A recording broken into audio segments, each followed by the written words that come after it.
Olá a todos. Pessoal, meu nome é Rodrigo Pontes, sou um dos administradores e fundador da página O Mundo e Suas Histórias aqui no Facebook e também no canal do YouTube. Hoje eu vim falar sobre uma coisa que acontece em páginas no Facebook, tá? Páginas sobre história, mas eu vou amplificar isso para páginas de educação em geral, né? Que é justamente a todas aquelas discussões que muitas vezes se mostram inúteis a respeito de publicações históricas ou educacionais, aonde muitas pessoas vêm para querer debater, e eu até acho que o debate ele é muito bem-vindo, ele é bem saudável quando se debate o tema em si, quando a gente pondera sobre as questões relacionadas àquilo que foi postado. Mas infelizmente, nós sabemos que a internet é um território onde muitas pessoas acreditam em teorias de conspiração, pessoas que defendem suas próprias convicções, que muitas vezes não tem muita relação com aquilo que foi publicado, tá?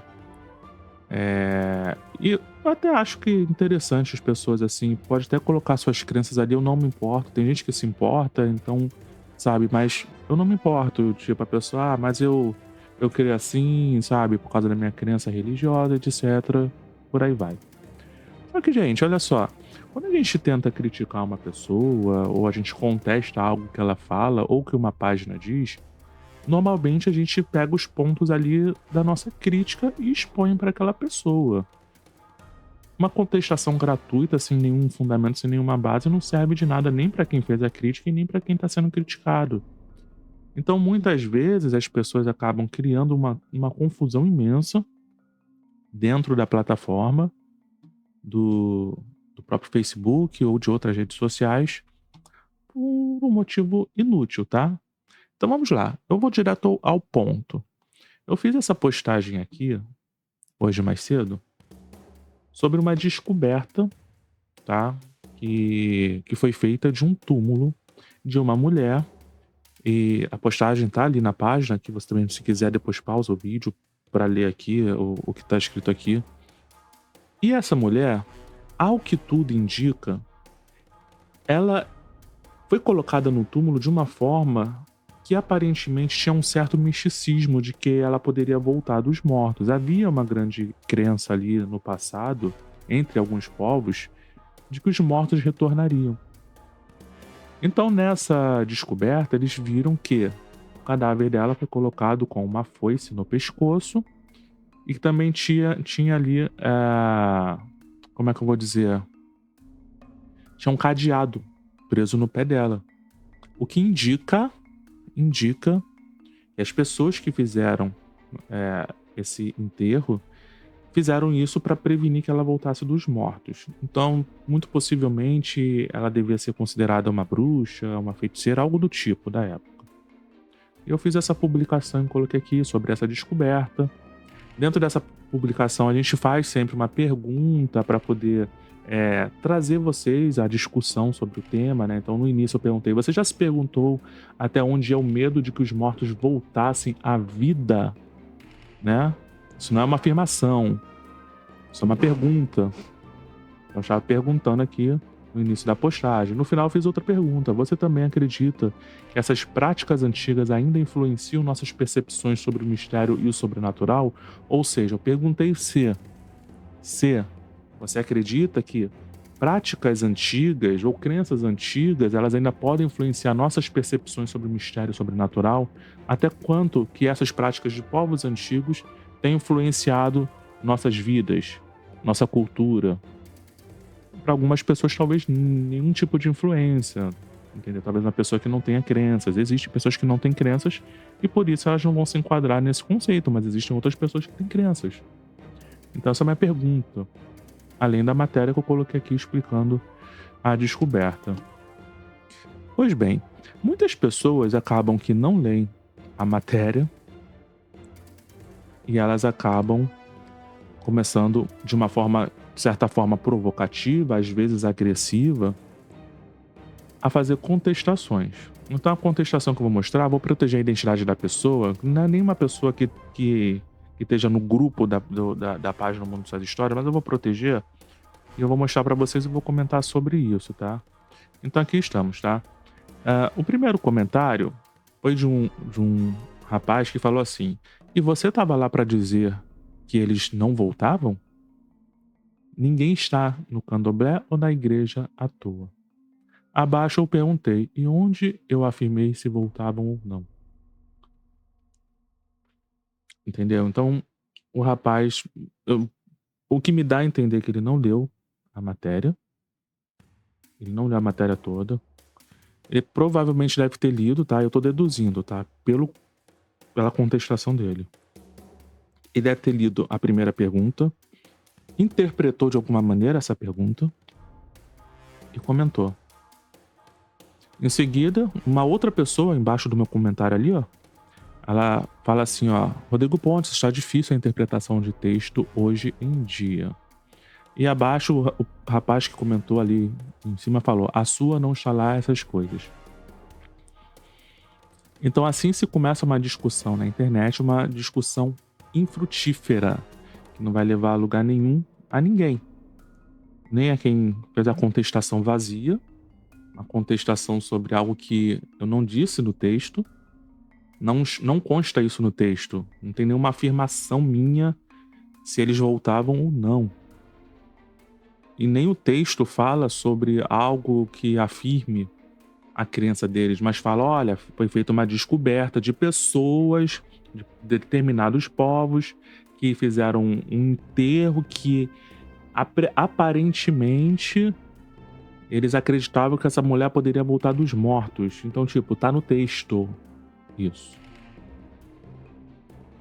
E isso daqui, tá, gente, aconteceu num grupo de história e filosofia. E é complicado, tá, gente? É complicado, porque, por exemplo, se você cria um ambiente nas redes sociais para educação, você sempre tem uma invasão de pessoas que estão lá para causar algum tipo de tumulto. Seja porque essas pessoas têm suas próprias crenças, que não estão alinhadas com o conhecimento científico, histórico, educacional, são crenças. Crença não precisa de prova. Crença é o ato de você acreditar em algo sem ter provas. Você ter aquela convicção, isso é crença. Em contrapartida, na educação, você busca o quê? Você busca ali os elementos, né? Os fatos históricos a respeito daquilo. E até mesmo quando a gente vai falar sobre a história, a gente fala sobre a crença dos antigos. A gente não está assinando embaixo daquela crença. A gente está falando, olha, eles acreditavam isso, por isso e por isso. Entendeu? Ou provavelmente acreditavam por isso e por isso. E muitas vezes eu posto aqui na página, né, em algum grupo eu compartilho, e vem pessoas com viés religioso ou viés conspiratório falar um monte de abobrinha. E a minha preocupação não é tanto essas pessoas, porque essas pessoas já estão vivenciando esse tipo de pensamento. Então eu não tenho muito o que fazer com relação a isso. Eu não vou mudar a pessoa. Acho que assim, a pessoa tem até a liberdade para ela escolher se ela quer o caminho ali é, das informações científicas, com embasamento, informações históricas, ou se ela quer seguir aquela teoria de conspiração e a crença é liberdade total para a pessoa. Agora, uma coisa que é preocupante é a proliferação de matérias e notícias falsas, porque cada vez mais existem páginas que se dizem de história que estão surgindo e estão postando coisas falsas. Eu não estou nem falando das páginas que erram, às vezes erram. Eu mesmo já errei em publicações aqui, coisas que eu fui ver, não, eu errei. Coloquei isso daqui errado aqui, ó, e nem percebi que eu errei. Eu vou lá e corrijo. Mas muitos não, criam uma página que se diz de história para postar coisas relacionadas à crença com viés de crença, tentando induzir as pessoas àquele pensamento, ao invés de fazer uma narrativa correta sobre aquele fato. E isso traz engajamento. É por isso que muitas dessas páginas crescem, estão aí entupidas de pessoas. Por quê? Porque essas páginas alimentam cada vez mais esse tipo de convicção que as pessoas têm sobre teorias de conspiração ou sobre crenças religiosas. E eu acho, a opinião minha, eu acho que existem páginas religiosas, existem páginas que falam de teorias de conspiração também. Então, quando você vê uma página que se diz página de história, muitas delas até colocam ali na sua descrição que são páginas sérias e elas colocam coisas enviesadas dessa maneira, é preocupante, porque muitas pessoas são leigas em história, não buscam as fontes daquilo que está sendo dito. Eu vou reforçar o que eu já falei em outra oportunidade, um vídeo aqui na página, que a fonte não é apenas o link, tá? A fonte é você fazer a citação, falar nomes das pessoas, nomes de local, data, porque a partir daqueles elementos você consegue fazer a sua própria busca pelas fontes, entendeu? Então, só colocar um link ali não quer dizer nada. O que tem de sites aí que contam mentiras a respeito da história não tá por aqui, sabe? Mas as verdadeiras fontes históricas são fontes acadêmicas, fontes de pessoas que estudam, publicam e que aquelas publicações são colocadas à prova. Existem outras pessoas, são chamados de pares, que verificam aquelas informações para dar validade ou não. Entendeu? Então essa é a questão. As pessoas estão sendo enganadas. Estão sendo enganadas. Entendeu? E aí nós acabamos tendo que muitas vezes nos indispor, né? Nos indispor porque páginas publicam mentiras. Como, por exemplo, uma coisa que eu já falei acho que por 2 vezes aqui na página, sobre a questão das pedras Bem-Bem. As pedras Bem-Bem não são pirâmides, tá? Aí vamos falar assim, mas Rodrigo, elas têm um formato de pirâmides, mas elas não são pirâmides. As pedras Bem-Bem, elas têm um formato piramidal, tá? O que isso significa? Que elas são colocadas em topos de obeliscos ou em pirâmides, como as pirâmides do Egito. Tá, isso são pedras Bem-Bem. Outro fator que estão falando sobre as pedras Bem-Bem é que elas têm um material que não é da Terra. Isso não é verdade. Até existem materiais assim, cunhados por povos antigos, principalmente os egípcios, que são materiais que vêm de meteoritos que caíram. Tem comprovações de alguns desses materiais. Um dos mais famosos é a adaga de Tutankhamon. Mas a pedra Bem-Bem não. A pedra Bem-Bem ela tem um material muito conhecido. Ela pode ser feita de basalto, de diorito. Entendeu? Ela pode ser feita de granito. E elas estão em exposição no museu do Cairo. Você acessa o site do Museu do Cairo e você vai ver ali uma descrição das pedras Bem-Bem, tanto do significado delas perante a cultura do Egito Antigo, quanto do material que elas são feitas. Elas são estudadas, minha gente. E aí tem muitas páginas, muitas pessoas que estão divulgando que os cientistas estão intrigados, cientistas e arqueólogos estão intrigados porque essa pedra negra, né, ela é um material que não existe na Terra. E o detalhe, tá? O detalhe mais importante é que esse material, o basalto, o diorito, ele é rico no Egito. Existem locais apropriados que se extrai esse material. Entendeu? Então são informações que eu já passei aqui na página, mas constantemente eu vejo isso ser divulgado em páginas de história, que dizem ser de história.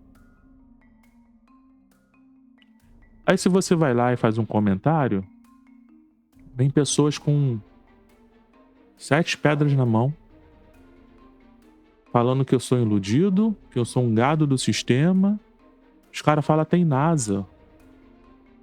Os caras falam até em NASA, entendeu? É complicado, tá? Mas é interessante expor isso, tá, gente? Eu poderia expor de outras formas, mas assim, é interessante expor isso porque muita gente acaba se iludindo com isso e depois para você tirar essa ilusão da cabeça delas, mostrar, olha, aqui estão os fatos, fica um pouco mais complicado, tá? São páginas famosíssimas, empresas famosíssimas que fazem isso. E o motivo, gente, é só um, da audiência. O espetacular, o fantástico da audiência. Como se a história, a arqueologia, ela já não fosse espetacular por si só. Ela já é espetacular. Mas as pessoas têm que colocar coisas, elementos ali que não são verdadeiros. Olha, seria até legal, cara, você achar ali alguma coisa. Poxa, temos uma evidência histórica aqui de um alienígena ou do sobrenatural. Aí ia ser maneiro. Não sei se ia ser maneiro pra todo mundo, mas ia ser maneiro.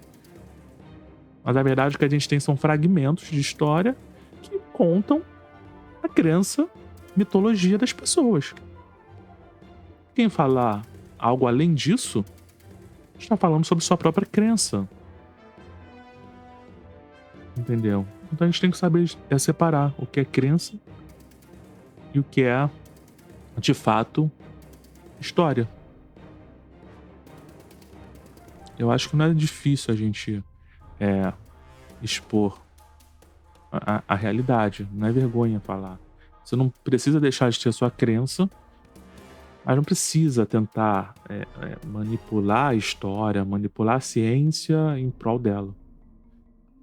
Porque muitos que fazem isso são os mesmos que acusam um sistema de ser mentiroso, mas eles mesmos praticam a mentira quando eles distorcem a história para tentar favorecer a sua própria crença. Bom, fica aí, gente, esse vídeo. Se me estendi até demais. Espero que vocês tenham assistido, que vocês tenham gostado. E deixe aí nos comentários, tá, a sua opinião. Se é opinião a favor, opinião contra, não importa, entendeu? Uma coisa que eu sempre peço, gente, em base ali, se você for contestar, não coloque apenas ali porque você quer briga, tá? Briga não vai levar a nada, não vai favorecer nem a você, nem a mim, então é isso aí. Um forte abraço a todo mundo e eu fui.